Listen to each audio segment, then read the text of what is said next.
husker jeg så en video av en som var blitt ateist, og han la frem sine punkter.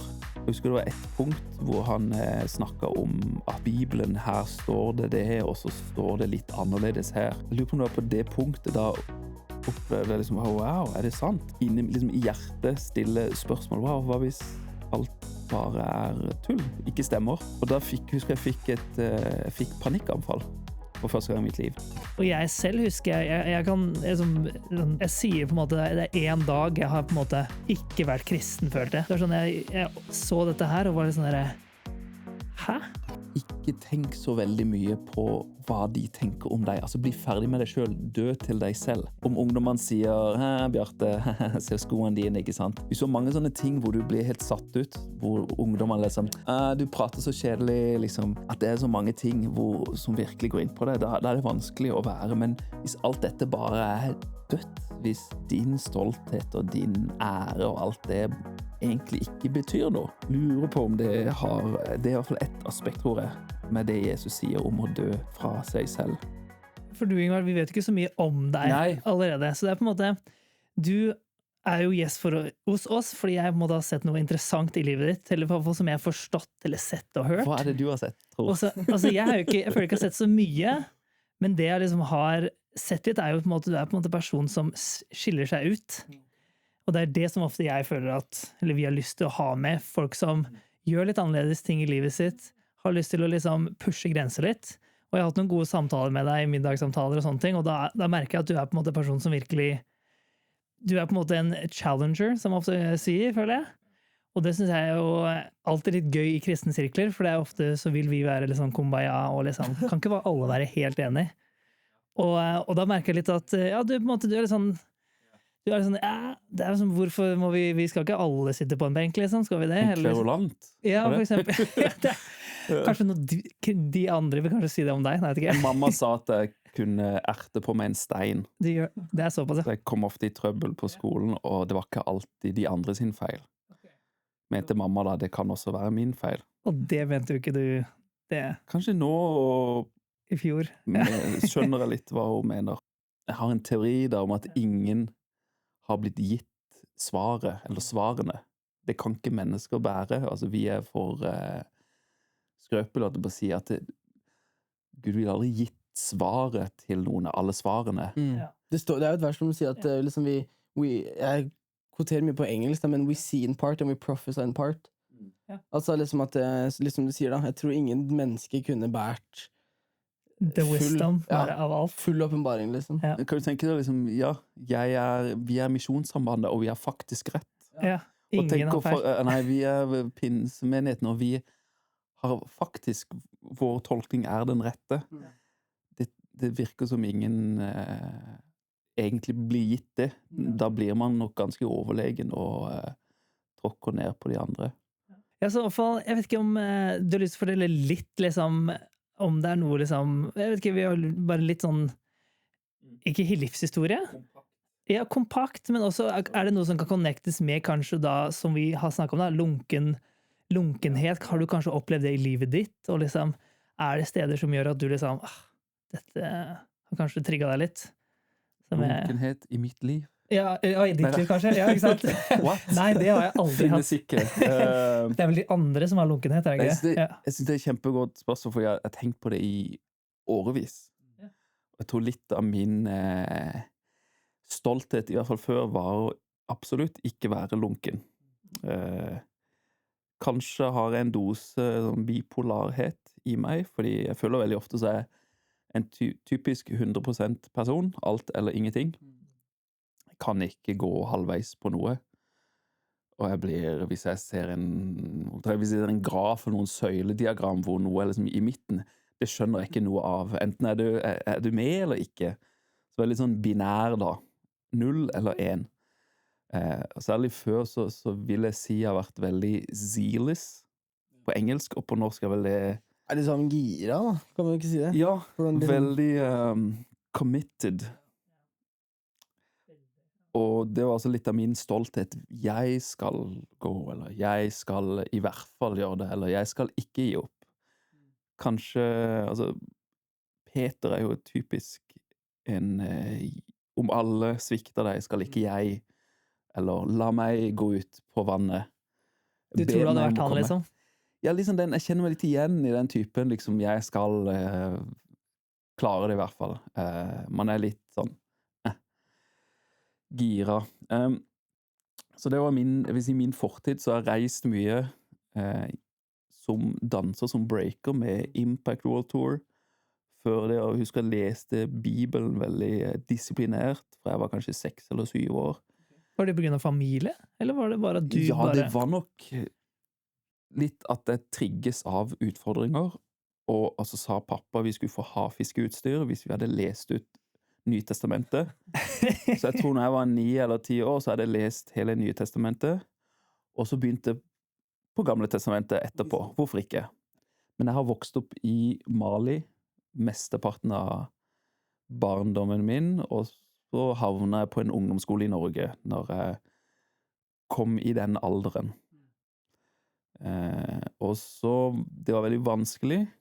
Da opplevde jeg virkelig og vondt det var å være annerledes, og ikke kunne de norske kodene, og være et sted hvor ingen var kristne, eller veldig få var, og være den eneste kristne i klassen, og nesten, skal man si, bli revet med, eller gå under.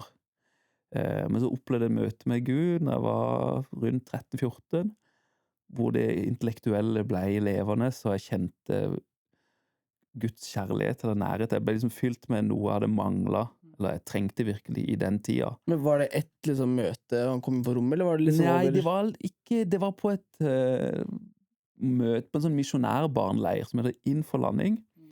Og så var det litt sånn bønnekveld, stemning og lys, og da liksom på et punkt så plutselig følte jeg dette bare, wow, det kom litt over meg, og jeg bare opplevde veldig sånn, wow, dette var kjempegodt, hva skjer? Dette var veldig behagelig.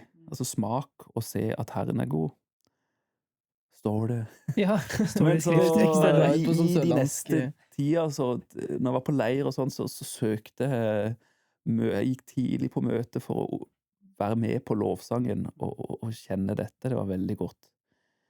Når jeg var 13-14-15, og jeg gikk inn halv time, det kanskje ikke så mye i Norge, men jeg hadde hørt det var et sånn møte på Philadelphia, hvor det var en fyr som hadde ungdomsmøte. Så liksom jeg tok buss inn til byen for å være med på møte, for det var godt for meg.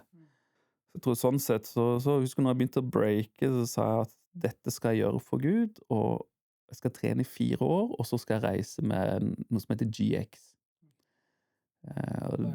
GX var danse, skate, break,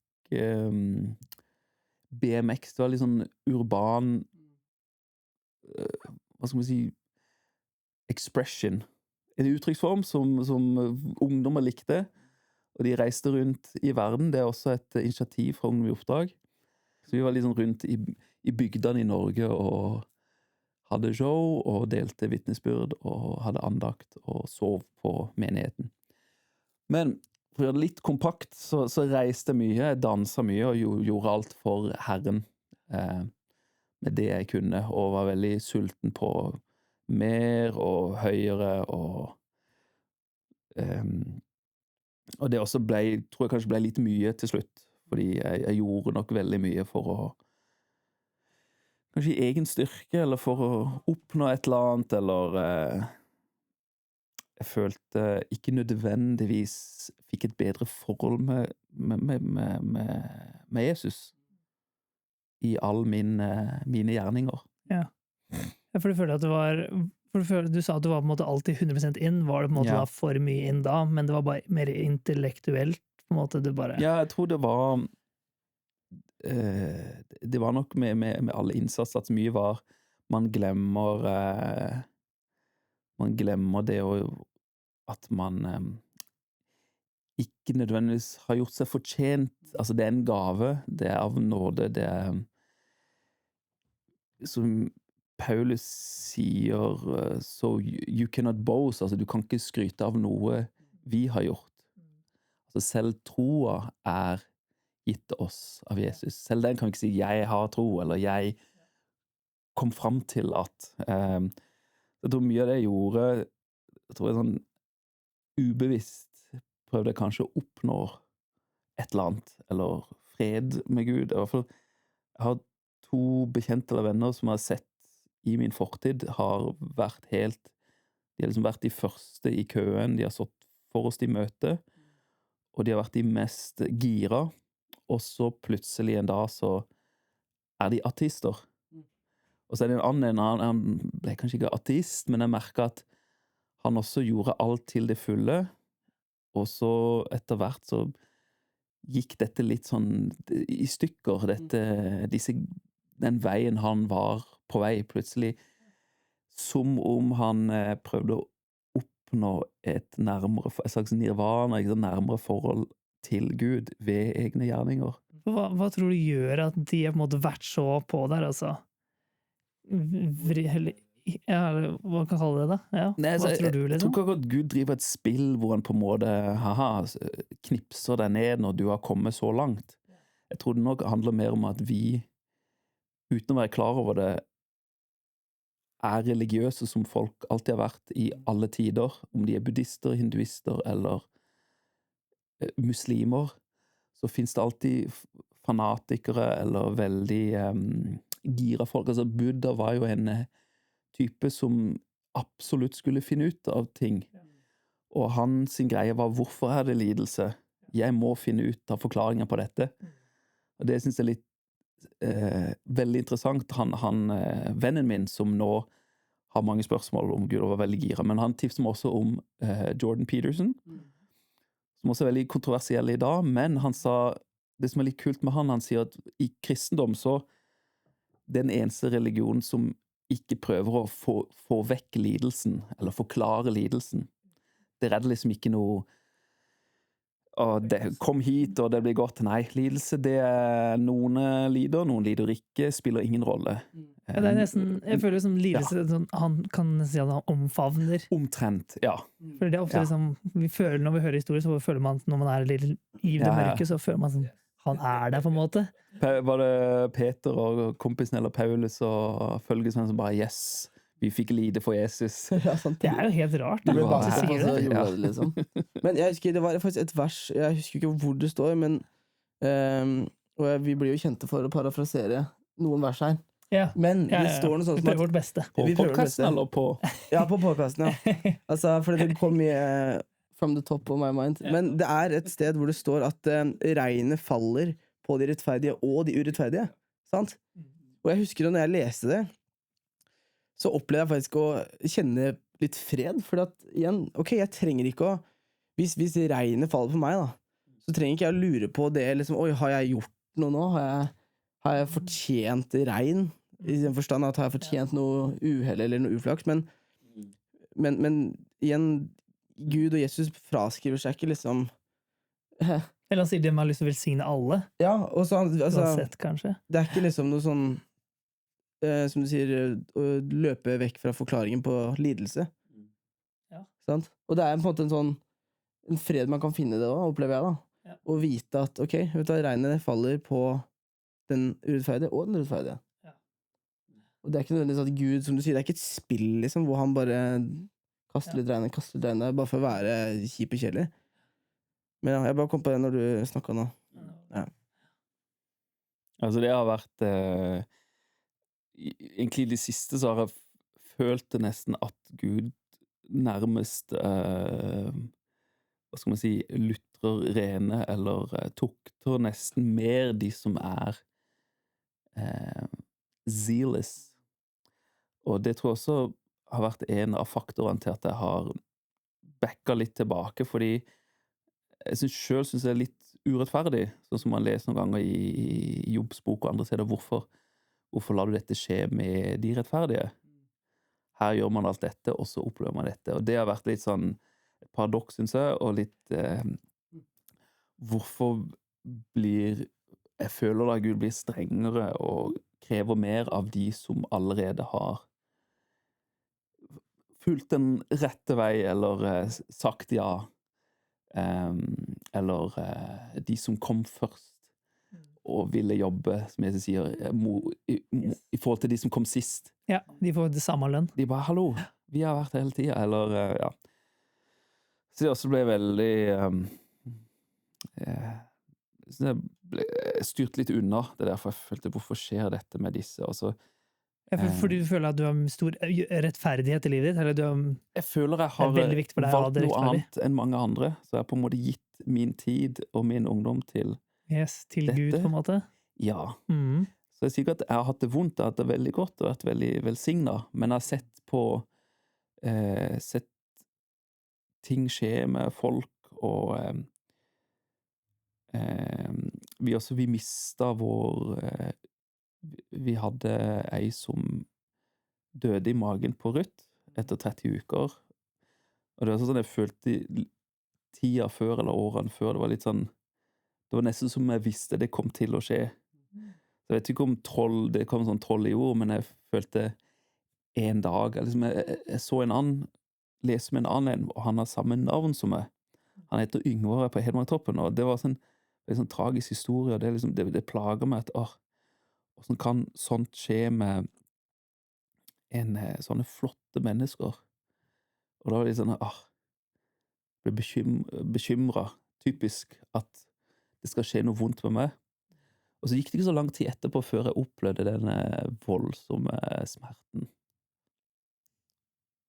Hvordan oppleves det for deg når du liksom hadde en liten sånn forståelse, men så traff det nesten hardere? Jeg føler Fordi ikke du, nødvendigvis jeg hadde en forståelse før, men det var en slags teori som kanskje ikke er riktig engang. Men det er også noe jeg liksom har fått smake på, hva sier man, i første person. Den smerten, eller det man kaller for føle litt ufortjent. Nå er jo ikke vi de som skal bedømme hva som er fortjent, eller og jeg vil aldri sagt det er hverken straff eller, altså ting skjer, ikke sant, regnet faller, ting skjer med alle. Men det også var en opplevelse som virkelig, nå har man opplevd det også, ja. Den smerten, eller den hvorfor. Og så vet du også, samme skjedde med min kones søster, ikke sant? Og deres far eller familie har jo reist i alle år, verden over, og via sitt liv, ikke sant? Og jeg tenker, hva går gjennom hans sitt hode også? jeg synes det er veldig interessant, liksom det dilemma med at vi som kristne gir vårt liv til han, og da er det naturlig at vi tenker liksom, ok, nå er vi på en måte velsignet. For det sier også i Bibelen at han vil velsigne oss. Og det er på en måte... Ja, gjør stien rette, ja, ikke sant? Og jeg skjønner at man liksom blir sånn der, at man føler at nå har jeg gjort så mye her, og så slår det meg ned, men han her som har vært en gjøk, han koser seg fortsatt og gjør det her, og det er sånn der, da faller liksom kanskje konseptet litt, og det... I hvert fall sånn vi ser på det, blir litt sånn fra det jordisk eller materialistisk, eller den der smerte, lidelse. Ja, smerte, når man lidelse. måler det med det, så blir det litt rart at, hallo, skal ikke være litt komfortabelt, og samtidig så er det jo mye, ikke sant, mye sorg og smerte som ikke, det er også vil jeg si da, en type rikdom i det, altså det å oppleve sorg er vondt, men samtidig så er det noe i det. Men det er nok også litt preg av den Silmarillion som Tolkien har skrevet, denne Før Ringenes herre. Da skriver han om ei av disse første, jeg vet ikke om det var en av Valan eller Alvan da, men hun var liksom preg av sorg i livet. Og hun lagde liksom de flotteste blomster, det vakreste blomstene og trærne i det rike var i Vesten da. Og det beit meg fast i, ja, det er også sorgen noen ganger for noen mennesker. En visdom, mener du? Om det er Eller visdom, gave, om det er beauty, ikke sant?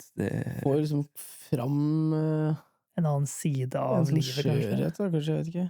Det er veldig spesielt det. Og så står det vel et sted i ordspråkene jeg vil heller ha sorg enn glede, eller gi meg noe i den duren. Heller sorg enn glede. Veldig rart. Og i hvert fall hvis noen sørger eller har det vondt, så ikke være glad med dem, liksom sørge med dem. For det ligger jo veldig i vår natur å kave liksom etter å få hodet over vann, og så kommer det problemer, og så føler vi at vi bare målet bare er å Holde ikke ha oppe. problemer. Ja. Det er jo litt det. Ja. Pursuit of happiness, på en måte. Ja, altså, Altså, det er på en bare- måte veldig typisk, ikke bare engang det moderne samfunnet, men vi ser det kanskje manifestert veldig tydelig. Altså, alt med teknologi og alt med tilgjengelighet og sånt da. Prøver å rydde unna hver minste hindring, og gjøre livet og alt streamlined. Det er et godt poeng, det. Vi gjør det selv, mange av oss, ikke alle. Jeg gjør det. Jeg føler ikke kona gjør det. Det var ikke stygt ment, men jeg funker dårlig med kaos, mens kona mi takler kaos veldig greit. Jeg blir ikke stresset av det. Noen vil jo ha det. Men han, for 2 episoder siden så hadde vi en gjest som sa at Gud jubler med oss på toppene, og så blir vi kjent med han i dalene. Ja, Og vi har jo nevnt det liksom, altså vi har kommet tilbake til det flere ganger. vi har det, faktisk. Det er veldig flott eller godt sagt, da. Og det men for eksempel, jeg vet ikke om vi kommer til å touche tilbake på det, men føler du at du ble litt bedre kjent med Gud når du gikk igjennom noe som var så tungt, da? Ja, jeg kan ikke hva skal man si, vitne om at jeg ble nødvendigvis noe bedre kjent, men Og så er det vel, altså det er jo ikke så lenge siden heller. nei, så det er litt sånn, det var bare når vi snakket om det med regnet på de urettferdige, eller mitt spørsmål er hvorfor skjer sånne ting mot disse som har har valgt det rette. Hvorfor skjer det vondt med de rettferdige, eller med de som følger Jesus? Ja, og det du snakket om da, var vel da at du lunkenhet med liksom andre, for eksempel, som jeg vet ikke om du Introen, altså dette vannet var jo kaldt, det er veldig godt med kaldt vann, og så er det veldig godt med varm kaffe. Så jeg tenker kaffe med en gang når det står i åpenbaringene at du er hverken kald eller varm, du er lunka, så jeg spytter deg ut. Og det er 2 ting jeg har tenkt mye på de siste årene. Eller en ting jeg har tenkt på de siste årene, og en annen ting jeg tenkte på her om dagen. Og den første er at man intuitivt vil kanskje tenke at man vil være varm, ikke lunka, men kaffen må være varm. Det vil si man må være stabil og lese jevnlig i Bibelen, møte opp på møter og gjøre alle disse gjerningene. Men så har jeg også jeg har 2 foreldre.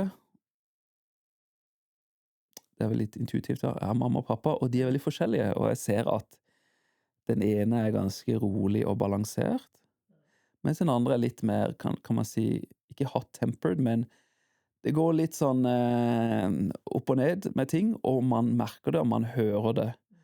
Og det synes jeg er litt fint, fordi med det vil jeg si at denne personen er ikke lunka. Det er noen ganger litt varmt, noen ganger litt kaldt. Det er ikke bare monotont. Og sier ikke heller at den andre personen at det er noe galt, at det nødvendigvis er lunka å være monoton. Men jeg har møtt en del kristne som syns ting er veldig vanskelig til tider. Og noen til andre tider er det lett, men du merker og du hører det at her er det litt opp og ned, litt turbulent, og det som slår meg med mange, det er at for de så betyr forholdet til Jesus, det betyr så mye, at du merker det. Du merker det når det går litt dårlig, eller de ikke finner svar, eller hvorfor dette, eller synes dette er vanskelig. Så sånn sett så har mitt bilde av det å være lunka, det er i hvert fall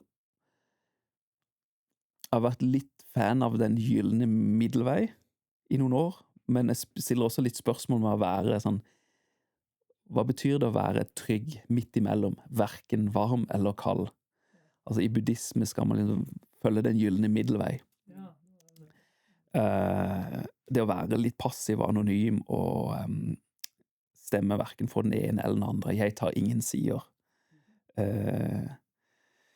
Og du har likt å være det mer før, på en måte? Nei, før vil nok si at jeg prøvde å være, om det kald, så vil det være kald, om det er å være varm, så er det å være varm. Altså, da vil jeg gi alt. Og så vil jeg si at jeg kanskje prøvde å være litt mer altså tatt det ganske rolig. Og var det ene som eller skjedde andre. som gjorde at du bestemte deg for det, på en måte, eller? Nei, det var jo litt over tid, så følte jeg at mye det jeg hadde gjort av disiplin, det kan lure meg selv litt.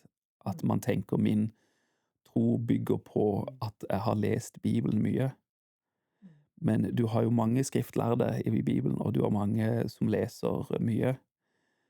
Du har mange teologer som ikke nødvendigvis trenger å ha et forhold til Gud. Og da skjønte jeg at det ikke sikkert, fordi jeg hadde en del spørsmål. Jeg husker jeg så en video av en som var blitt ateist, og han la fram sine punkter. Og jeg husker det var et punkt hvor han snakket om at Bibelen, her står det, og så står det litt annerledes her. Jeg lurer på om det var på det punktet da opplevde jeg liksom, wow, er det sant? Og da begynte jeg liksom, i hjertet stille spørsmål, wow, hva hvis alt bare er tull, ikke stemmer? Og da husker jeg fikk panikkanfall for første gang i mitt liv. Hvor gammel var du nå da? Da var jeg 3 år. Neida. Nei, jeg var vel 20, hva var det? Det var ikke så lenge siden, noen år 20, nærmere 30, altså 24-5.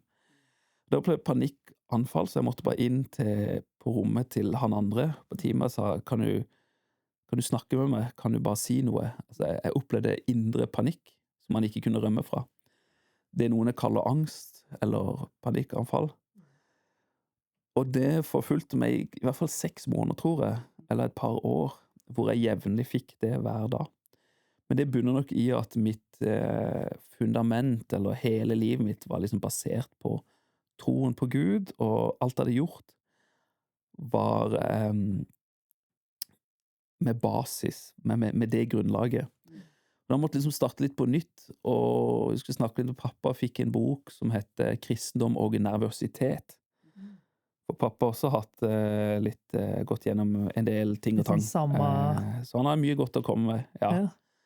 Ja, for det er interessant, for det er liksom, jeg merker det når folk snakker om, for jeg opplevde ikke samme, men samme konsept med at jeg faktisk så en video som challenge, som utfordret liksom kristendommen, liksom.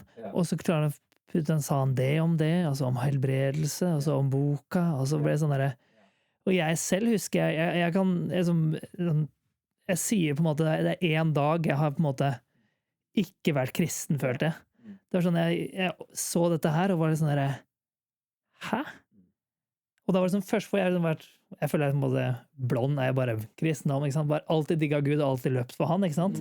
Så plutselig den dagen var sånn der, shit, er det mulig at det faktisk ikke er sant? Det hadde jeg aldri tenkt på før.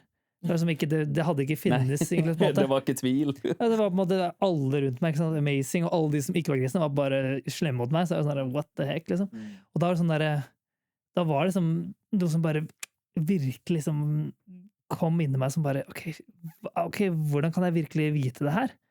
Og da merket jeg med en gang at jeg gikk på en reise med, da vil jeg høre og snakke med folk som virkelig har sett og hørt og kan hjelpe meg med å gå reisen.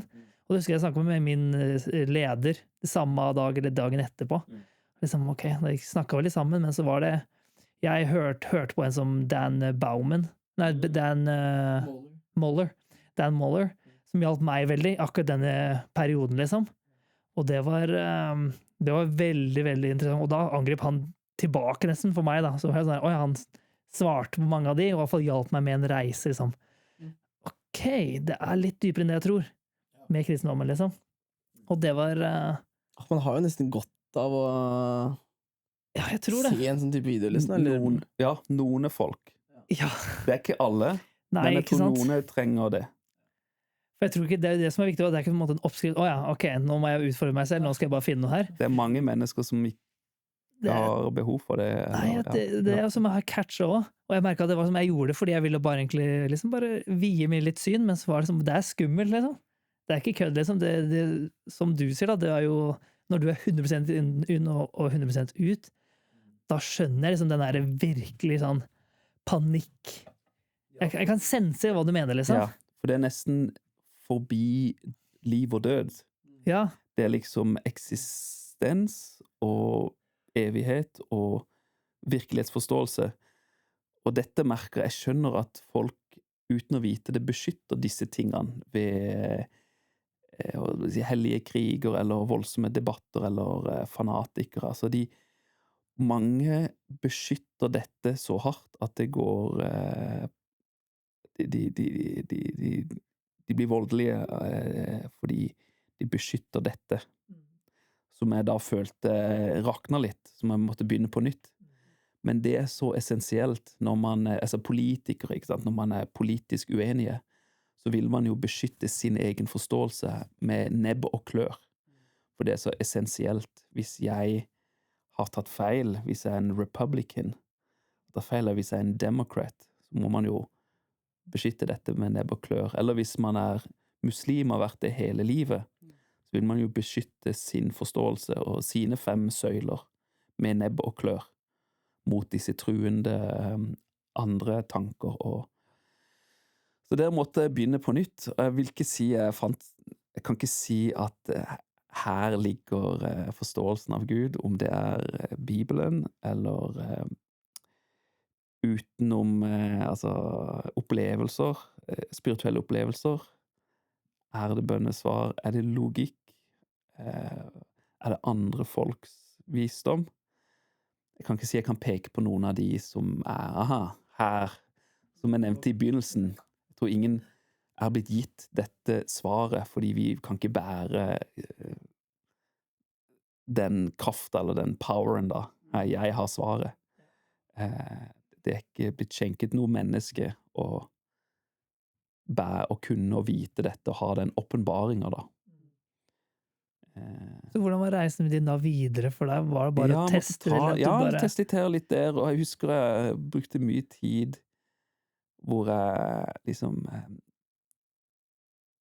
beinet gikk opp og ned, liksom jeg teppet sånn, fordi jeg hadde sånn panikkanfall i en halvtime, time, hvor jeg bare leste Bibelen for eksempel, eller leste litt bøker og hørte på lovsang, men det var ingenting, det var ingen resonans, eller det var ingen gjenklang. Jeg følte ikke jeg hadde noe den samme nærheten, eller hvor var Gud, det var helt tomt.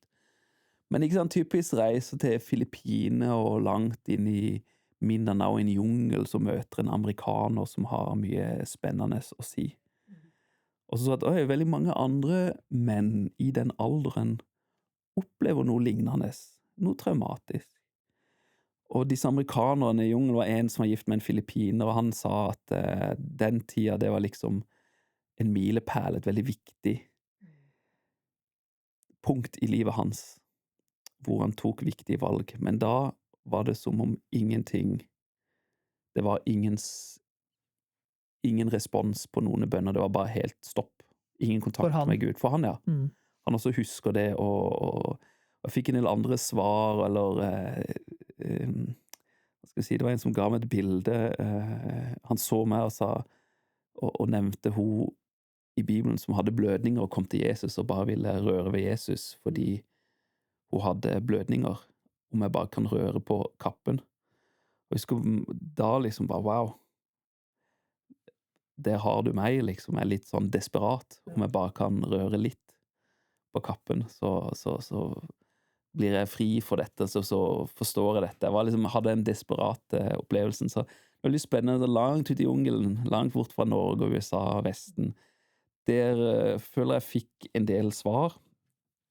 Og hva gjorde du der egentlig? det var nok en turné med GX, og så prøvde å være steder hvor hun som i dag min kone, hun var da der på turné, og hun visste hva som foregikk, og familien visste hva som foregikk, alle visste at og jeg var håpløst forelsket, og jeg var liksom der nede ganske mye fordi jeg var forelsket, eller det var liksom bare en for meg, og det var henne. Så det var liksom litt todelt. Både sleit jeg ved eller prøvde å finne ut av min tro og min virkelighetsforståelse, samtidig som det var dette med at jeg var forelsket og hadde ikke noe annet i livet som var viktig for meg, det var bare henne. Så derfor var jeg der nede på den turneen. For jeg hadde liksom ikke noe annet å gjøre i livet. Hvis det er folk som kommer til å høre på den podcasten her sånn, og som kanskje kan resonere med det du sier da, om ok, jeg tror det er spørsmålet, ok, hvor er Gud? Sant? Når Gud oppleves langt bort, eller stille, eller de svarene som man på en måte tenker at, ok, Gud, hvis du bare hadde svart meg på dette, hvis du hadde bare på en måte gjort at jeg kunne forstå det, det er nesten at vi vet, det er nesten at vi kan si til Gud, svar meg på dette, så er vi Gud på en måte. Men hva ville du sagt til noen som også sliter med det? Jeg kan bare sitere så tilfeldigvis en video av Jordan Peterson som siterer Carl Jung på Instagram, og han sier «People don't see God because they don't look low enough». Altså, de ser ikke lavt nok. Og den satt veldig godt, for den føler jeg veldig nytestamentlig. Ikke for å skille Nye Testamentet og Gamle Testamentet nødvendigvis, men det man ser mye sterkere da i Nye Testamentet, det at ting flippa opp ned på mange måter. Ja. Og Jesus gir sjeldent svar til hverken han rike mannen som sier «Hei, jeg har gjort dette og dette, alt har jeg gjort riktig». Og jeg vet ikke hvorfor Jesus, om det for å erte han, eller om han mener det han sier, men liksom, ok, hvis du virkelig vil, så må du selge alt du eier og følge meg til de fattige. Og det ble veldig tungt for han å bære, han gikk sørgelig bort. Men Jesus likte han, det står, han fikk ham kjær tidlig. Så Jesus setter pris, eller synes det litt kult. Akkurat som når jeg har breaker-kurs, så er det jo alltid gøy med de som er litt ekstra ivrige. Som challenger, eller ja, ikke challenger, men ivrig er kanskje bedre ord. Ivrig, ja, ikke sant, for han ville veldig, han var oppriktig. Ja, han kom jo fordi han ville, er det noe mer jeg kan gjøre for deg, Gud, på en måte? Eller er det noe ja, mer, eller liksom? jeg vil virkelig, ja. Jesus, pappaen til Jesus er Gud, og han her er tydeligvis veldig begeistret for Herren, og virkelig vil. Jeg tror Jesus synes det å se passion. Men det svaret Jesus gir er liksom ikke noe noen av oss egentlig gjennom historien kan helt svare 100% på. Fordi noen mener det også var han som senere ble en disippel, og om det var det han som sponset graven til Jesus, eller kan det ha vært han? Vet ikke. Mente Jesus at du skal selge alt til de fattige? Hva er det han? Eller er det noe annet der? Et av mine tolkninger på det når vi snakker om dette er jo at jeg følte mye av min tro eller mitt forhold det hvilte på egne gjerninger eller egen forståelse, og at jeg hadde gjort dette og dette, altså merits sier man på engelsk, vet ikke hva det er på norsk. Så jeg føler at jeg opplevde det å ikke ha svar lenger, det å leve litt sånn, jeg vet ikke så veldig mye, jeg må stole på at ting går bra. Og da vil jeg si også litt, kanskje bevisst og ubevisst, ikke så mye, jeg leser ikke Bibelen så mye lenger. Ikke fordi det er dumt å lese Bibelen, men litt sånn at, vet du hva, det er så viktig for meg, det forholdet til Jesus, for det er liksom, det er ikke noe annet håp i verden, egentlig. Det er ikke noe alternativ. Men det er så viktig for meg at jeg absolutt ikke vil ødelegge det ved at jeg har lest Bibelen, derfor har jeg det godt i dag, eller jeg har husket å be, derfor har jeg god karma i dag, eller meg og Jesus har det fint. Jeg vil absolutt ikke forurense mitt forhold med ting som jeg har gjort riktig. Og det fordi kanskje du har vært for mye før, da, eller? Han er nok veldig religiøs, misforstår meg rett, altså en måte å se på det religiøse at det er ting vi gjør for å oppnå noe. Men jeg vil absolutt ikke ha jeg vil kalle den muslimske forståelsen av livet, eller den jødiske, eller Den loviske. Ja, hvor man tror man kan oppnå noe ved å ikke tråkke på strekene. Jeg ser datteren min, hun vil ikke tråkke på streker, og sier jeg skal gjøre det. Bare, vet du hva? Spiller ikke noe rolle med å tråkke på strekene på fortauet. Men liksom, ja. Det er også sånn, hvis jeg gikk hjem fra skolen, så var det sånn, hvis det kom en bil bak meg, så tenkte jeg, ok, hvis jeg rekker å løpe til den lyktestolpen der sånn, før bilen. Akkurat samme. Jeg er jo sånn, jeg dør hvis ikke jeg løper de. Jeg kommer til å dø. Yes. Så da løper man. Altså, det er sånn jeg ser religion. En måte man kan det å være religiøs på. Men en annen, når man tenker semantisk, altså forståelsen av ord religion, det er ikke for å ødelegge det. Altså det å være religiøs kan også bety å være en spirituell, eller det kan være en god måte kristen. Også. Ja. Men for de som det er også en måte å være religiøs. De som tenker religiøs slik og slik og slik, å være religiøs kan være helt feil. Jeg snakket med noen faktisk som eller opplevde hver gang det skulle tas opp en kollekt, så følte denne personen at han måtte alltid gi alt i hver kollekt, liksom, så fikk han sånn der, Snakker du om meg nå, eller? Men har du mistet meg? Ja, så klart. Ja, det går ikke an å... Jeg tror på en måte, ikke sant, det er jo sånne ting man tenker at jeg vil være all in, sant? Men når han delte, så sa han at så da, bare en periode, så snakket han med Gud, og sa han, ok Gud, jeg kan ikke holde på, jeg blir gæren. Hver eneste kollekt, man føler aldri at man gir nok, man føler aldri... Blir fattig. Man blir jeg ble fattig, by the way. Men ikke sant, disse tingene. Men så han bare liksom ble enig da, om at ok, nå, en periode nå, så gi et tiende, men ingenting til kollekt. Hvis det er spørsmål om kollekt, så ikke gi, for det blir bare mas og styr, jag, forvirring, og egentlig bare en sånn byrde da, ikke sant? Og det tror jeg på en måte han måtte rediscover på en måte litt av Guds hjerte da, for det er jo egentlig det du snakker om. Ja, akkurat det snakker om. Det er et veldig godt bilde at bevisst må snu litt den tankegangen om at jeg må gi alt hele tida for alltid, liksom, hvor nei, nå kanskje litt bevisst tenker jeg at det er på tide å faktisk ta imot, ikke bare si jeg tar imot, men jeg i mitt liv i praksis gjør det vanskelige med å stole på og ta imot hva det vil si i mitt liv.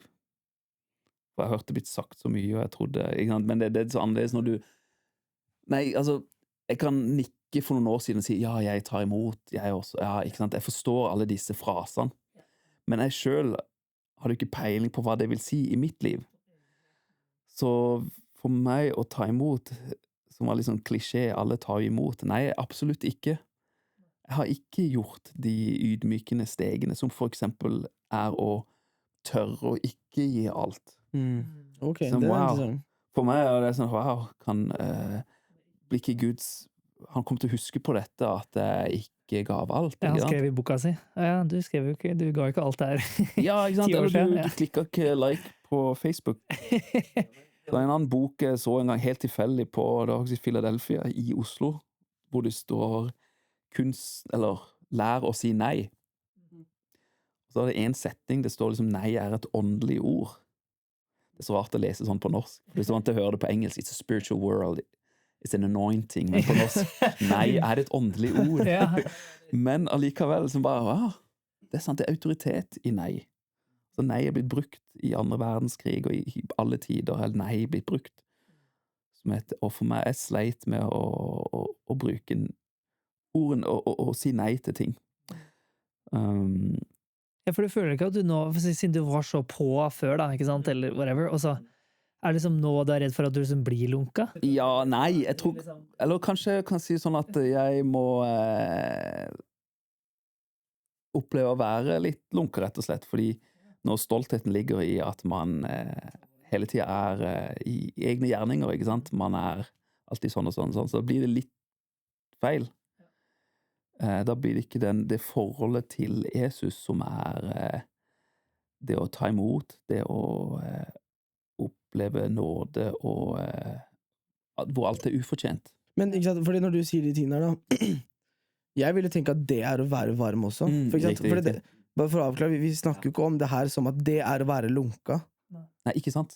Så kanskje det vi egentlig må snakke mer om hva vårt syn på å være varm. Ok, vårt syn på å være varm og si ja til alt? Kanskje det det. Og det et problem. For da lever vi på en måte, da det ikke rart at man vil teste litt hvordan det å være lunka, når lunka av de aspektene du beskriver egentlig er gode, da. Sant? Jeg tror det så utrolig viktig å lære så mye man kan om psykologi og seg selv, og kanskje noe av det aller viktigste jeg har lært det noe jeg tror jeg lærte på universitetet, eller det ordet semantikk. Og det handler om hva slags forståelse knytter du til hvert eneste ord i vår vokabulær. Altså når jeg sier religiøs, så kan det ha forskjellig mening for dere to. Eller noen som hører på, tenker at det alltid et positivt ord. Mens de som har bodd i USA har jo kanskje lært at being religious, det liksom har ikke noe med forhold til Jesus å gjøre. Så det utrolig viktig at vi følsomme på at når man sier et ord eller hører et ord, så det to helt forskjellige forståelser av det. Sånn som jeg kan tenke at det å være ikke lunka, det å si ja til alt, og det å gjøre veldig mye. Mens et annet type menneske tenker at nei, det å bare ha et godt forhold til, de føler ikke det samme presset, eller at det har ingenting med det å gjøre. For ikke sant, når vi snakker om temaet lunka, så tenker jeg ikke sant, hvis du preacher at du kristen, og du liksom zealous og on fire, og så kommer en liten hagl, ja, det på en måte der du får se litt karakteren til folk, da, sant? Ja. Det lunka eller ikke, på en måte, mener du? Ja, altså praktiserer du egentlig det du preacher, da? Sånn at hvis det én tid i livet mitt jeg kunne gått tilbake til, så det 100% videregående. For jeg var en hypocrite på videregående. Sant? Og når vi snakker om det at det bedre å være varm eller bedre å være kald, det hadde vært bedre om jeg ikke sa at jeg var kristen. Ja, for det var det vi snakket litt om på telefonen også, ja. Ja, for jeg sa at jeg var kristen, og så levde jeg ikke som en kristen. Så det hadde vært mye bedre om jeg bare ikke sa at jeg var kristen, faktisk. Selv om jeg tenkte liksom, jeg hadde jo lyst til å liksom være han fyren som preacha og var karismatisk og kul på skolen og var liksom en av de der kristne folka. Men så livsstilen min var ikke der. Så hvis det folk fra videoen her som hører, så vil jeg genuint bare si unnskyld, liksom, for at det angrer jeg på. Og jeg har fått tilgivelse og gått med det til Gud, liksom, men det derfor jeg ser hvorfor Jesus adresserer det, da, for det blir skadelig. Jeg klarte ikke å se det før jeg var helt blind.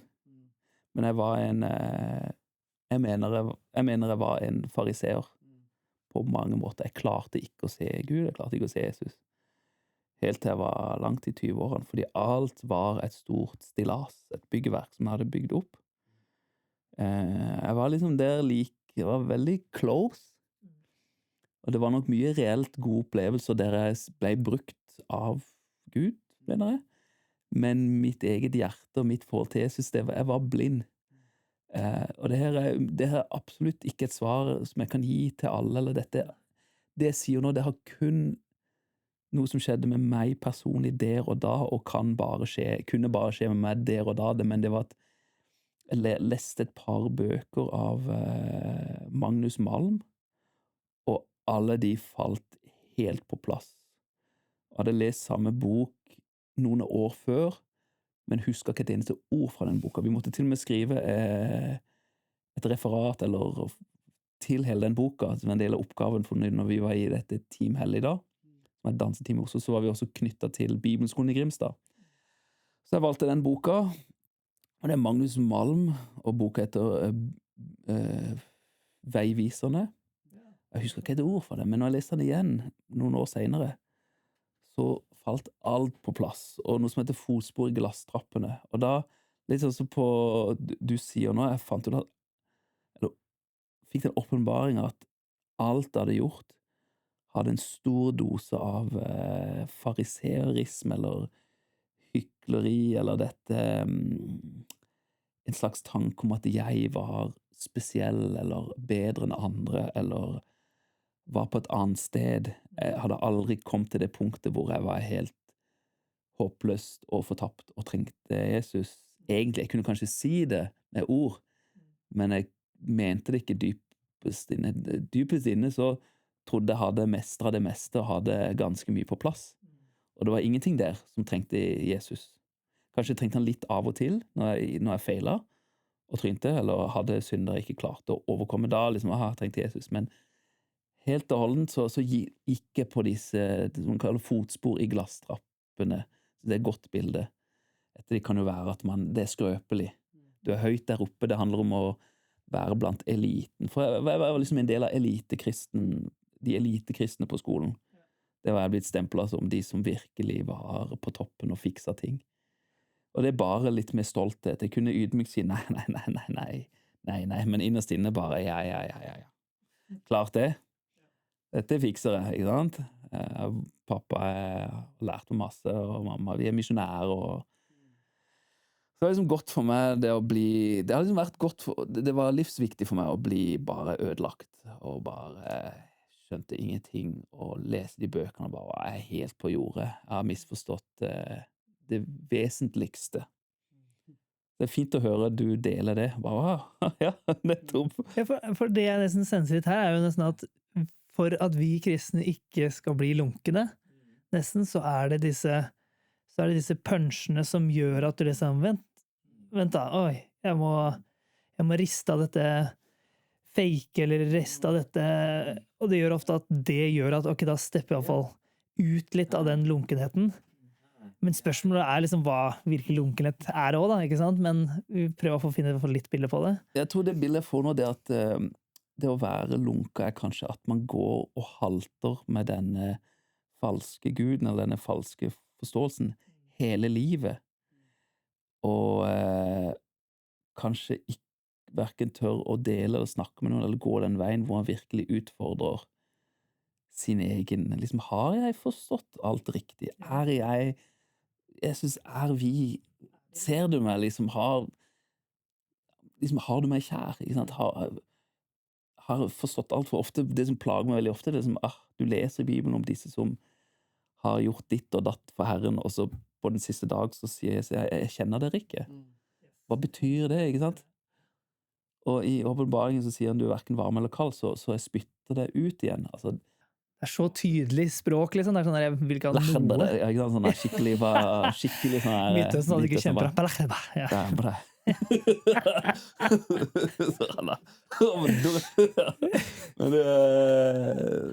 Wow. Så jeg føler det er litt det bildet hvor man nå er vi litt nede på det åndelige spektret, føler jeg, hvor du liksom dypt der inne i hjertet. For jeg hadde et ord når vi kjørte hit, og det var hjerte på rett sted. Hvor kommer det fra? Hvor har jeg det fra? I don't know, men det er så godt bilde. Jeg vet ikke om det er kristen opprinnelse heller, om det er fra en sang. Det er vel et program, nyhetsprogram eller jeg tenkte på det samme, hjertet stand. Ja, på vei hit, bare for et godt bilde egentlig. Uansett hvor du står politisk, eller hvilken liksom, menighet du går i, eller måten du leser Bibelen, men hvor er hjertet ditt? Og så sier alltid min svigerfar, før hvert show vi hadde Da var det da med Island Breeze, med kona mi og sin familie, sitt team. Da vi på polynesisk og hawaiiansk dans og musikk. Men han sier alltid liksom 'check your heart', eller 'where is your heart'? Og det er de beste tingene som er sagt før et show. Sjekk hjertet, liksom. Er det ting der, dypt der inne, som ikke er helt i orden? Ja, for det er liksom, jeg føler det er liksom virkelig det vi prøver liksom å hjelpe kanskje folk som hører, da, eller det er den derre, jeg ønsker at de skal kanskje tørre å liksom utføre seg selv. Det er som du sier, du leste boka, den betydde ingenting, men plutselig så leste du boka noen år senere, og da betydde det mye. Og det er det som jeg håper på, at liksom våre samtaler her kan liksom hjelpe den at, ok, kan vi få dem til å, som du sa, har du meg kjær? Altså, har jeg deg kjær, Gud, på en måte? Har du utfordret deg selv med de spørsmålene ja, der? De skikkelig skumle spørsmålene i Bibelen? For jeg følte du liksom toucha litt inn på det, liksom går enda litt bare, si det igjen da, på en måte, at det er som jeg igjen, ikke sant? Jeg har på en måte opplevd den, det var kanskje, who knows, 7-8 år siden, ikke sant? Men det er jo samme i mitt liv, har Bjarte igjen da, spurt, jeg synes det var veldig tøft det du sa, har jeg Gud kjær? Og vet jeg at Gud har meg kjær? Det er litt sånn, jeg merker at det er liksom, ok, har jeg, det gjør at liksom, jeg tenker liksom, prøver for, ok, ja, har jeg det? Og det er jo også et bilde, ikke sant, på at hjertet vårt er som et hus med mange rom, og det er viktig at vi åpner alle dørene for Gud. Det er et godt bilde, og så noen ganger så har jeg kanskje sett i mitt liv at jeg har kanskje ikke åpnet døra, men jeg har montert opp en glassdør i hvert fall. Sant? Skjønner du litt hva jeg mener? En ting er altså, hvordan ser det ut å åpne døra til et hjerterom for Gud, kontra å la han på en måte bare se inn. For det kan jeg gjøre, jeg kan la han se inn. Men så er det ganger i livet mitt ikke forandre på det, liksom. Ja. Vi vet at det er dumt, men ok. Ja, og også liksom at man kan lure seg selv litt noen ganger, da. Liksom du sier at tør man, for det er skummelt, og det koster. Man feier alt under teppet, slenger alt inn på rommet, og så sier man til gjestene, kom inn og se i stua, der er det veldig fint, og sånn og sånn.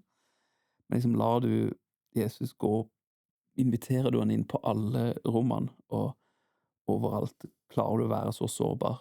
Er det viktig nok for deg at du lar han få del i hele deg? Og det er det som jeg tenker, ikke sant? Når vi sier ja, hvis vi er med på masse møter, og vi er lenge i lovsangen, og vi er whatever, en sånn frontfigur da, som gjør mye ting, og vi drar i kirka, og vi gjør ting i kirka, ikke sant? Vertskap, eller søndagsskolen, eller ta på seg de greiene der, så er det liksom den der å komme helt stille, helt alene overfor Gud.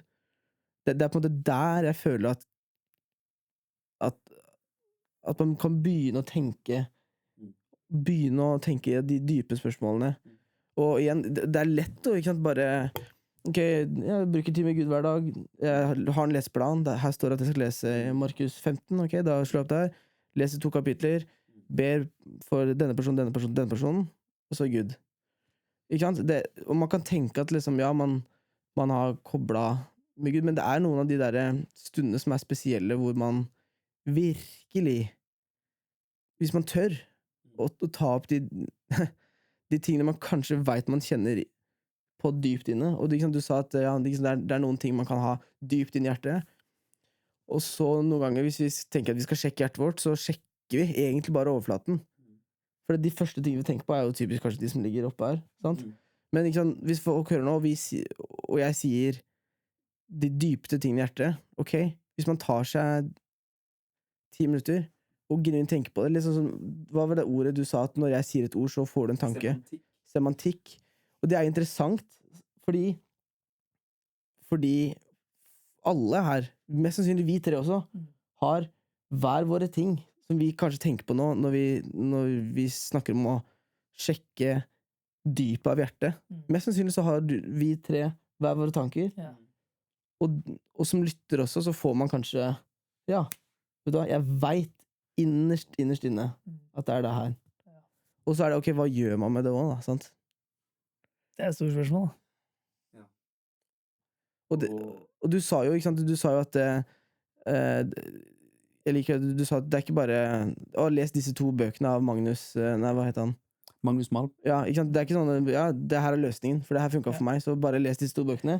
Skal du bare drite Ja, deg. og så faller alt på plass, ikke sant? For jeg tror jo det er når vi vet hvor personlig Jesus ønsker å være med oss, så skjønner vi også at han ønsker å møte oss på sin måte overfor meg, overfor deg, overfor deg som lytter.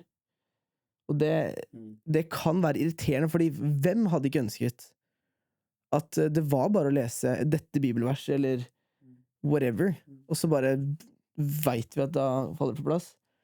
Men igjen, Gud ønsker mer å forme karakteren vår enn å bare gi oss svaret på alt. Og en ting er at det er så lett å ha svaren intellektuelt, men det er noe som skjer, sånn som du beskriver, når ting går fra hodet til hjertet, da. Og det er ikke noe formel på det, og det suger noen ganger, men den prosessen tror jeg er mer verdt enn enn selve liksom nedlastningen, nesten. Da. Ja. Konferanse som heter Salige tørsten. Jeg tror jeg har vært der 2 ganger. Fordi i mine turbulente tider, eller når det var vanskelig, så ble jeg introdusert til disse som heter ørkenfedrene. Det var liksom de første munkene, de første som reiste ut i ørkenen rundt 300-tallet og søkte. De startet denne ideen om det å være munk. Er det Antonius eller Antonio eller noe? Og ut ifra det de har skrevet, disse ørkenfedrene har skrevet ned, og deres tankegods, eller det de har kommet fram til, det er kjempebra, særlig spesielt relevant i dag. Så når jeg leste mye av det, og også det forfattere som Magnus Malm og en annen som har glemt navn på akkurat nå, han er en Peter Halldorf. Disse 2 veldig påvirket av disse ørkenfedrene. De skriver så mye bra, og det som er litt rart er at du leser ting du absolutt ikke hadde forventet at disse hadde opplevd og lært der ute, men deres greie var nettopp det at de stakk av fra samfunnet og alle disse tingene og bare ville søke Gud. Altså, jeg er ingenting, det er bare du og meg, eller jeg ønsker å være med deg, Gud. Og hva som kom ut ifra det, det var ikke noe sånn elitekristendom eller supre svar eller teknikker og sånn. Det var kanskje mer rett og slett denne ydmykheten av det å trenge Jesus. Spesielt en episode i det fellesskapet de hadde, så var det en som hadde sett lyset. Så han trengte ikke nattverden og sånn, og der står det at de måtte sette han i sånn, jeg holdt på å si, nesten mental sykehus. Altså han var blitt gal. Fordi han trengte ikke, plutselig hadde han sett og skjønt alt. De kunne ikke slippe han inn en gang, for de sa, her er det bare folk som trenger Jesus, liksom. Og de skriver det mye bedre enn jeg klarer å si det nå, men dere skjønner tanken. For de var det galskap, det å på en måte ha oppnådd en slags hellighet, eller de var så jordnære som det går an, føler jeg, og den visdommen de hadde. Og på den konferansen som har vært i Norge, jeg tror han er hvert år, der er det litt sånn økumenisk, du har alt mulig folk der. Og Magnus Malm har også vært der og delt, og så sa han et ord som jeg bitt meg fast i. Han sa, for han liker å flippe ting litt. For eksempel sier han, det er farlig å lese Bibelen. Wow, det har ingen sagt i hele mitt liv. Vi tror bare, her er Bibelen, liksom, les den, og alt det vi fikser bare. Nei, han trekker oss litt tilbake til før Martin Luther snudde om på alt. Men det er lov man skal tenke på det at før Bibelen ble oversatt fra latin til alt mulig annet, så hadde det en slags hierarki og en forståelse for ting, og så ga Martin Luther oversatte Bibelen til tysk, og utover det bare spredde alt utover, men husk på, i kjølvannet av det, så er det veldig mange tolkninger og personlige forståelser av det man leser.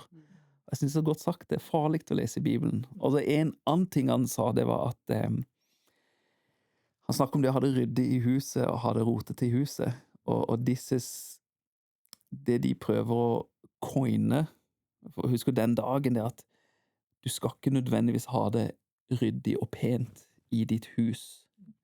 Og så til slutt sier han det jævelen som kommer til et ryddig hus. Fordi en ble Jesus jaget ut en demon, ja. og så kommer han tilbake og finner det ryddig og fint, og tar med seg 7 andre og kommer inn igjen. Ja. Jeg synes det er også en godt måte å flippe det på. Altså, Jesus vil bare bli invitert inn, men veldig mange tenker at først må det bli ryddig og perfekt før Jesus kan komme inn. Og jeg kjenner meg så godt selv der jeg tenker, så lenge jeg får fiksa synden i livet mitt, og få alt på stell, så kan jeg bli, må jeg kalle meg en kristen, eller så kan Jesus komme. Men la meg først ditt og datt. Men de utfordrer den litt, jeg husker den dagen i hvert fall på den konferansen, altså det inviterer Jesus inn i rotet, og det må være transparent, og det må være helt sånn, vet du hva, jeg har ingenting å bevise, eller ingenting å skryte av. Ja, for det er lett, det tror jeg er lett å tenke da, når man på en måte er kanskje litt sånn likegyldig, eller sånn lunken da. Så er det kanskje litt løgn at man, men da må jeg begynne å gå i Bibelen, jeg må liksom gjøre ditt og datt. Men det er i hvert fall, som jeg prøver å høre her nå da, at det er på en måte så mye bare at vi må komme som du er, og liksom la Gud komme inn og tørre å touche i ting som sårbarhet, som du selvfølgelig på en måte har gjemt opp da, men det er det vi kanskje prøver igjen å si, at det er bare altså, prøv det beste å gi slipp, og la han, geleide deg da, sånn at du på en måte kanskje stepper ut av denne likegyldigheten. Eller jeg tenkte på her om dagen, fariserene kalte de hvitkalkede graver. Og det høres jo gresk ut når jeg var liten, men nå ser jeg jo for meg, det er liksom et råtnende lik, ikke sant? Men hvitkalkede, altså før brukte de kalk som noe hvitt og rent. Altså eggeskall, tenk til eggeskall, eller masse hvit kalk. Og det er liksom pynta på denne døde kroppen eller graven, hvor det er død. Men det er hvitkalk, altså det er pynta og fiksa på, og så skal se helt shiny, som et hvitt teppe du legger over, men under er det død. Altså det er ikke et levende forhold med Jesus under denne kappa. Det er bare pynta på en fasade. Det er i hvert fall den siste bildet jeg har fått av når Jesus er litt kvass mot disse fariserene. Jeg tror kanskje det har litt med det vi snakker om nå, det med å gå rundt, prøve å ha det veldig ryddig og fint på utsida, men under så er det et kaos når det gjelder forholdet til Jesus, eller det er ikke noe, et levende forhold. Ja, for det du egentlig prøver nesten å si er, hvis du er varm, da er du på en måte sånn som, heller, da er du nesten en ydmyk, du er på en måte en, vet ikke, åpenhet at du trenger bare Gud, sånn som de i ørkenen. Jeg føler at det liksom, man kan nesten tenke, jeg føler at de er on fire, men for oss er ikke det on fire, det ser bare sånn kjedelig ut, eller whatever. De har et turbulent forhold med Gud, og ikke fikser ting så greit. Ja. Jeg bare så ikke glemmer det, men det var 2 ting jeg hadde i tankene i dag, og den ene vi snakket om, det var med lunkenhet, og at jeg kanskje ser litt annerledes på det, at det liksom, hvordan er forholdet ditt med Jesus? Og det andre var at her om dagen så, det plager meg litt i mange år at vi har det så utrolig godt i Vesten, og hvilke konsekvenser det har, og jeg selv synes det er så ubehagelig å ha det godt og komfortabelt, samtidig som jeg elsker det jo. Så det er en sånn her rar dobbelthet der, men jeg føler det er en så stor trussel mot det å ha riktig perspektiv, og det å se klart, og det å, men særlig innen spiritualitet eller kristendom, det å ha det godt, og alt går fint, du har penger nok, du har helse nok, du har ingen smerte i livet. Og så delte Linn Byberg om det i Hverdagskirka. Hun siterte, var det Harald Eia som trakk fram det at trenger vi Gud i dag? Og fant en korrelasjon til at når et land som har det veldig godt, så er det nok litt mindre behov for Gud i praksis. Ja, altså, vi peker på det, at jeg også tenker, hvordan går det an å være kristen og ha det godt? Jeg har liksom spurt meg selv, men det som jeg også har lagt merke til, at for ja, for de kretsene jeg har vært, min kone og hos sin familie, som amerikansk og hawaiiansk, jeg synes de veldig flinke til å hele tiden snakke, altså, hva skal man si, de har en type protokoll eller ritual eller rytme i livet hvor de snakker om Gud, de takker Gud, de husker på Gud, fordi Linn Byberg, hun siterte når det kommer inn i dette landet og opplever velstand, glem ikke Herren. Og min morfar sa også det liksom et år før han døde, eller det året han døde, i sin bursdag så sa han, alt det dere har tjent, han siterte til 5. Mosebok, så står det noe med at det liksom ditt, det du har tjent opp, og det skal du nyte, men glem ikke Herren. Og det synes jeg de er veldig flinke i USA til å huske på Gud i veldig mange aspekter i livet, på jobb, hvor egentlig kanskje det er meg som har problemet, hvor jeg hele tiden glemmer, og kanskje litt det fellen med det vi snakker om i dag, det at man ignorerer disse religiøse ritualene som tidebønn, altså vanlig bønn, Fader vår, det å gå i kirka, det er ikke farlig å gå i kirka, det er ikke en trussel mot, så lenge man ikke lar det bli et skalkeskjul for, men jeg synes det er virkelig jeg har noe å lære av amerikanerne, og det samme skjedde når jeg så det et sånn media, den fetter eller kusiner til kona mi, det er ikke egentlig kusiner, men med veldig close friends, de har noe som et sånn mediecompany, som de kaller for Alter Media. Det er også et godt bilde, for da, når jeg ser i alle disse gatherings, altså disse bursdagsselskap, hvor de snakker om Gud, og har profetier, altså de involverer Gud i alt, i dette fantastiske amerikanske livet, hvor de har alt de trenger, likevel så gjør de dette, og da skjønte det mer det med i Gamle Testamentet, når Gud sier, bygg et alter, sett opp en stein, det med å sette et minne, glem ikke, et fysisk minne, et alter, en altar, ja, det er for å huske hva jeg har gjort. Og jeg synes det er så flott, altså min kone, hun er så god på forhold, og det med både mellom oss og en Gud, og liksom det er dagbøker, og jeg synes det er så fint. Det er så altså mye å lære der, og så mye å gå på. Der, og så kona er liksom flink med bilder, og huske på ting, og ditt og datt, mange sånne småtting, hvor man legger ut minner. Og det er også en del av det med forholdet til Gud, forholdet til Jesus. Det er ikke bare spirituelt og intellektuelt, men når man har det veldig godt i Norge, og det går veldig fint, så tenker jeg, da må jeg også lære å legge ut sånne hvite steiner, sånne minnesmerker. Husk på Herren. Ja, for jeg tror det er en svær greie, altså. Når vi lever så godt, og så er det noe visdom i at hvordan kan vi, som du sier da, huske og ta opp alteret. Og for meg var det sånn, da fikk jeg med en gang sånn, jeg har egentlig jeg har nesten lyst til å huske den dagen jeg ikke var kristen på en måte, i den forstand med at det var et crack, og så etter en tid, men det tok tid liksom, men så ble det liksom, jeg følte at det liksom ble litt dypere, ikke sant? Og da er spørsmålet for meg da, hvordan skal jeg liksom legge en stein i hjørnet av rommet mitt, liksom? Altså, jeg vet ikke, altså, hva er det man gjør, det vet jeg ikke da, men også som du sier da, det er jo at man minner, at man snakker det ut. Så det føler meg som det foreldre da, vil sette det på Facebook og si takknemlighet på Facebook, liksom, men altså, liksom, jeg vet ikke. Lego-sett. Ja, det er det en greie? Er det ikke det? Jo, jeg tror jeg nevnte tidligere en gang, men at hvis det skjer noe sykt, så forslag fra meg. Ja. Kjøp deg et Lego-sett. Still det ut. Ja. Så har du en hylle med masse fete Lego-sett, og så kobler du.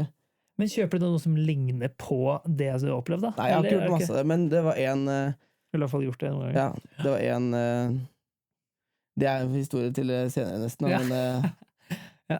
men at jeg fikk et stort Lego-sett etter en stor hendelse i mitt liv.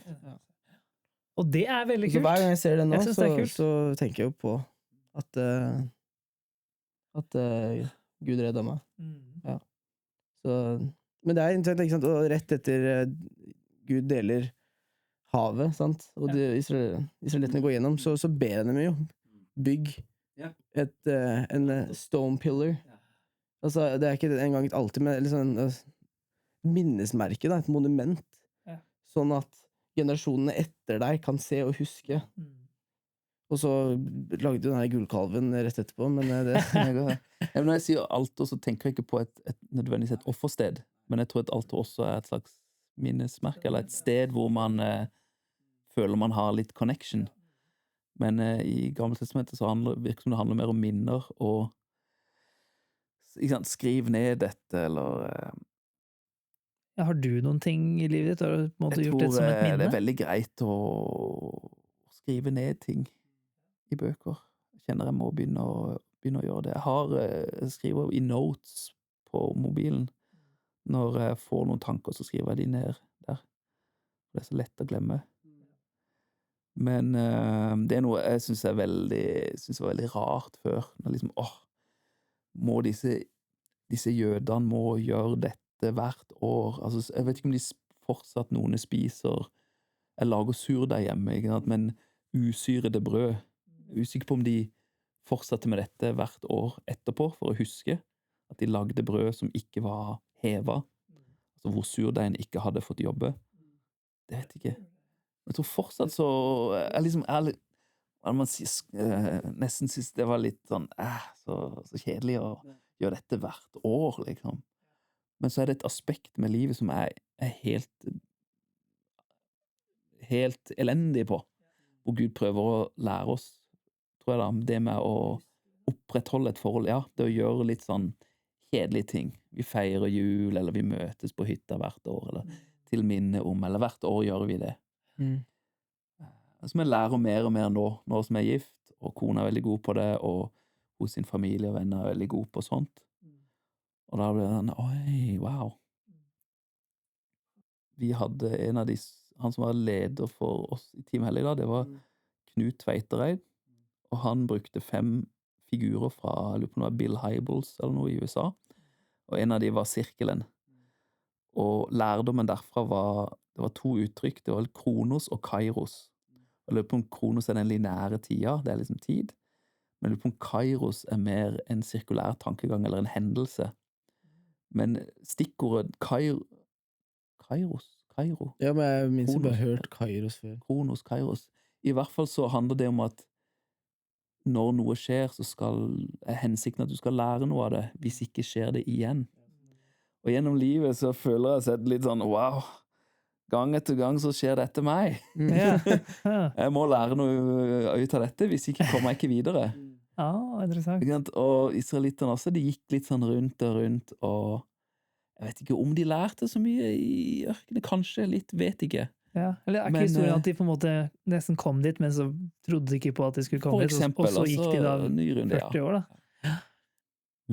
Det har vært viktig for meg. De siste årene har jeg lært meg at jeg føler meg skikkelig sånn. Ok, da spoler jeg litt tilbake noen minutter. Hva fikk meg til å gå inn på det sporet? Men det er litt sånn som kanskje jeg personlig som litt sånn introvert, og hvor jeg går inn i disse banene. Men det har gjort meg veldig mye å ta noen steg tilbake. Hvordan havner jeg hit? Dette en ting som er vanskelig, eller som jeg ikke helt har fred med. Jeg tenkte en tanke, dette er vanskelig, eller...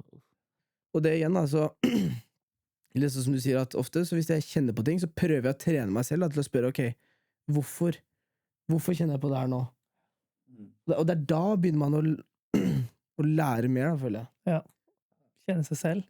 For det er vanskelig, det var fordi denne personen sa det i går til meg, og det var ganske litt sårende, og når vi snakker om dette nå, så føler jeg det sånn og sånn, kanskje jeg bør snakke med denne personen, og bare si at hei, jeg synes det var litt sårende, men du mente det sikkert ikke sånn, og når man får det ut, så hjelper det så mye. Ja, og sånne ting har jeg hørt gjennom av kona mi sitt liv og sånn, og jeg merker at det, når man tar sånne steg da, faktisk går liksom inn og ser, dette skjedde, ok, tør jeg å si noe til personen? Og da har det nesten, altså i min forståelse, hver gang de tør å ta steget, da, så blir det faktisk noe godt ut av det. Uansett hva outcomet blir, så blir det bra. Uansett hvordan de reagerer, altså det ene eller det andre, uansett så har du fått det ut. Det litt når jeg det å sitte på do, altså det å bæsje, det for meg det samme som confession. Fordi man burde gjøre det. Man får ut masse drit. Og det liksom befriende. Og det stinker. Ikke sant? Men sånn, jeg føler det litt sånn, uansett hva det er litt sånn, hva heter det? Da blir jeg personal. Det er ikke som du sitter på dass in public. Nei. Så det er litt sånn vanskelig å gå til denne personen og få denne driten litt ut. Ja, det er så det. Eller det å konfesse til en prest eller noen du stoler på, og si du, jeg sliter med dette, jeg har slitt med pornografi i 25 år, liksom. Det er ganske stort å si det til noen, når man velger riktig person og få dette ut til. Men det er veldig godt, det er veldig viktig å gå videre. Og til slutt, Knut Tveitreid, han har en evne til å, i hvert fall jeg husker det aller meste han har sagt. Men en av hans mest kjente taler er liksom at disipler, på svensk heter det læresvein. Altså en lærljunga. Altså man lærer av sin mester.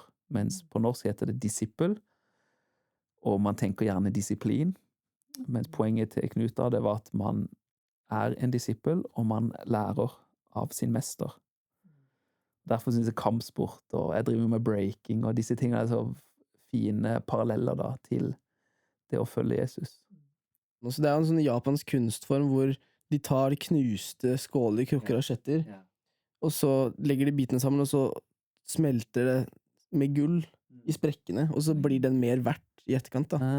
Liksom på et bilde om at ikke sant, Gud, vi er broken pieces, ikke sant?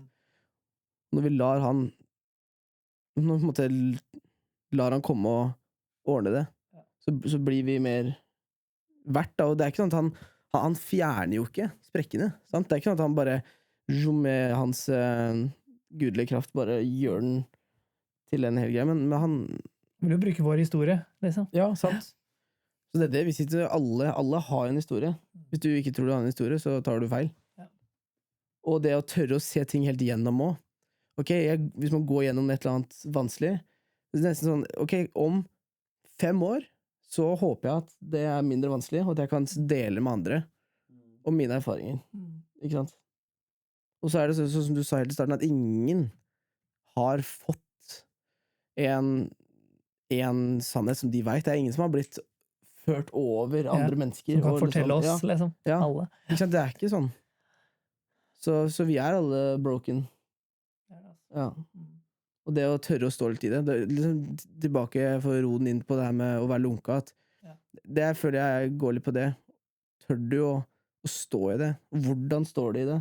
Det sier jo veldig mye om din karakter, da. Jeg vet ikke om du har lyst til å ha en siste tanke før vi avslutter, eller? Jeg får mange tanker når dere snakker. Ja, og det catcha. Det får vi ta senere. Apropos å bli banket opp, eller det å bli ydmyka, eller bli...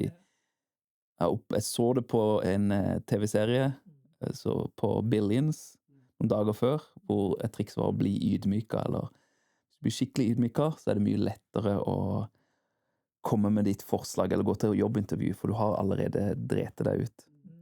Men jeg opplevde å drite meg ut skikkelig, og kona var sur på meg, og sånn, og jeg måtte be om unnskyldning, eller til noen andre, men selv så sa jeg, vet du hva, det her er viktig for meg, å bli bare helt dumma ut, eller skikkelig gå på trynet, fordi det bryter ned denne stoltheten, eller den... Så det er ofte tygg på mye, livet mitt på engelsk, die to yourself, på norsk. Død seg selv.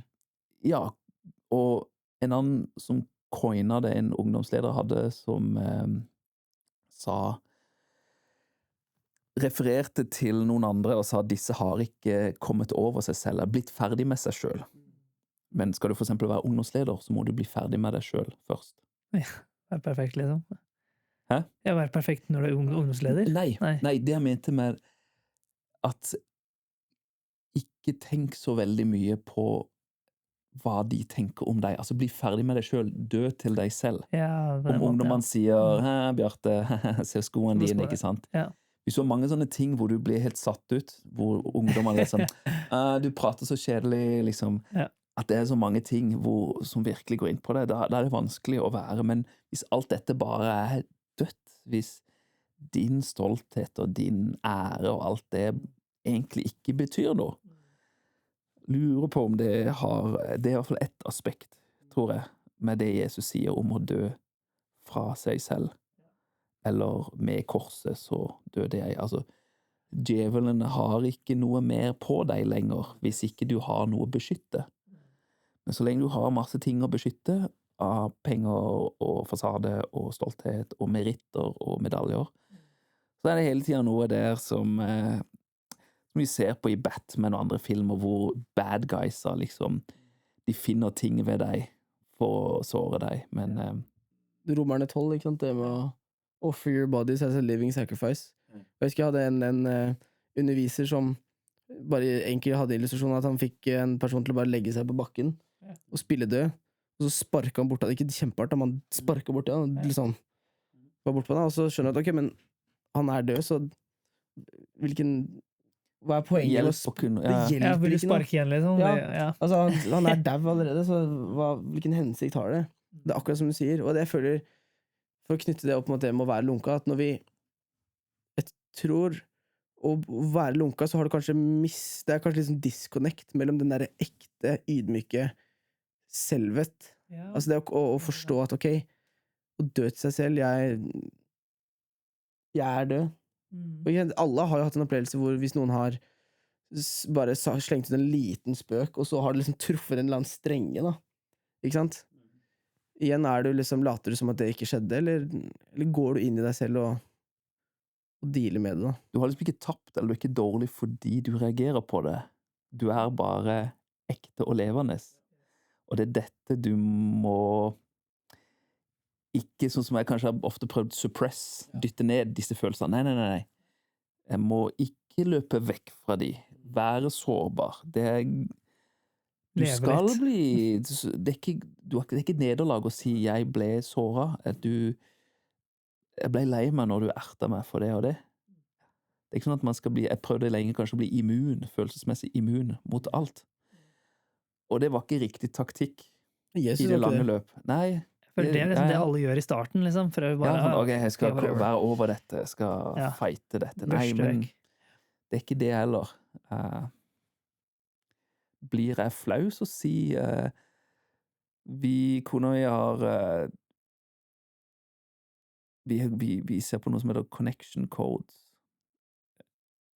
Summen av det er bare at vi sier 7 følelser vi har opplevd i dag, av frykt og embarrassment, altså flauhet, skyld, anger, altså sinne. Og det er bare ett av de som er glede. Alle de 6 andre er vanlige. Altså det er vanlig å føle skam. Det er ikke galt. I Norge er vi blitt allergisk mot skam, men det er en vanlig følelse og en viktig følelse. Men veldig vanskelig å innrømme. Ja. Særlig for meg skyld, skam og sånt.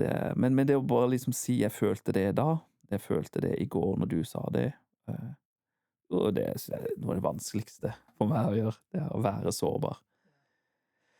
Men også, jeg tenker overfor Jesus da, å vokse i det forholdet hvor man snakker med Jesus på en sånn måte hvor det er transparent og ekte og ikke fake, eller Og en ting som har hjulpet meg med det, er faktisk en ting er hvis å be inni meg, eller be høyt, men å skrive en bønn. Føler jeg faktisk, for da jeg tenker på en helt annen måte, da. Det er ikke at det er noe mer åndelig å skrive en bønn, men for min egen del personlig, så er det en sånn visshet om at ok, det står svart på hvitt, det jeg har sagt til Gud i bønnen. Eller at det føles liksom litt rart å skrive en bønn som at jeg refererer til deg, Gud, på et papir, men bare helt sånn praktisk tips, så har det funket fint for meg, synes jeg. Jeg har ikke gjort det før, men jeg har prøvd litt sånn, men det har ikke funket. Det er så rart, men prøvde liksom litt sånn krampaktig gjør ok, nå skal jeg sette meg ned med en tekopp med deg, Gud. Jeg føler ikke du er helt sånn tekopp-type. Nei, men bare for å late som, ok, Ja. jeg sitter her med Ja. Gud, liksom, her er en tekopp til deg. Ja. For det var en taler selvfølgelig som hadde tipset om det. Jeg tror faktisk det var her på, Ja, kan det være på Consecrate eller noe sånt. Nei, sånn nyttårs. Men han nyttårsfestival. snakket om det, og bare, det skal jeg prøve neste gang. Ja. Men det var, for meg var det så cringe, det var så rart at jeg klarte ikke det. Men noen klarer det helt naturlig. Veldig interessant å snakke med deg, Ingvar, og jeg tror vi har fått i hvert fall åpna opp, da, som vi sier, lunkenhet, og med seg på en måte, hva betyr det on fire, ikke on fire, og jeg synes vi har virkelig gått gjennom forskjellige utfordringer med det med å ha et ekte forhold med Gud. Det liksom har catchet litt at vi prøver liksom, hva er ekte, liksom? Vi vil ikke Du må holde det ekte, gutta. Ja. Ekte greiene, liksom. Og så liker jeg en ting jeg har tenkt på de siste par episodene, er liksom at veldig ofte så snakker vi om temaer, og så er tittelen er sånn, ja, hva er en lunka? Hvordan vet jeg at jeg ikke er lunken? Ja. Og så, vi svarer jo egentlig aldri på spørsmålet. Eller det er på en måte aldri sånn at du Det sitter er ikke igjen noe med fasit, Nei. eller, ikke sant? Vi bare siterer og Ja. ja. Men ikke sant, for meg så blir det egentlig et poeng for å vise at, ok, det er ikke en sånn derre les disse 2 bøkene fra Magnus, og så faller det på plass. Eller det er ikke noe sånn bare les så mye, be så ofte. Og det utfordrer oss som mennesker, og så er det på en måte at Gud, han er ute etter en personlig greie, da. Det er jo ideer vi gir hverandre, altså kanskje de som hører har en idé som, ok, nå skal jeg teste ut det, eller gjøre det, eller... Altså, jeg tenker det er viktig å si, for meg er det lett å tenke at når du sier det sånn, så tenker jeg, Jesus er ute etter at du skal bli flink til å ha et forhold med Jesus. Det er ikke det heller, jeg har lett for å tenke det, ok, ja, nå må jeg bli flink på det også. Fortsatt så har jeg bommet på det. Det er at Jesus har lyst til å være med deg. For det liker han, og det trives han med, og det ønsker han. Og det blir så liksom bare, wow, altså han ville at disiplene skulle våke med han. Fordi han vil være med dem, han setter pris på dem og nyter. Og det er liksom, jeg har så lang vei å gå der også. Både å sette pris på tid med andre og fellesskap. Og nei, Jesus vil, fordi han bare vil være med oss. Og liker det. Det er en god avslutning, føler jeg. For det er noe med det der. Han vil, han ønsker. Vi tenker at vi er sånn, vi skal prøve å kontakte han. Kom. Lokke på Gud, liksom. Ja, takk og lov for at det ikke er sånn, ass. Nei. For et liv, folkens. Ja. Men da sier vi takk for oss. Og vi ses da om faktisk noen par uker, faktisk. For nå er det jule og nyttår. Ja. Så da kommer vi i hvert fall til dere etter nyttår med nye episoder og nye folk.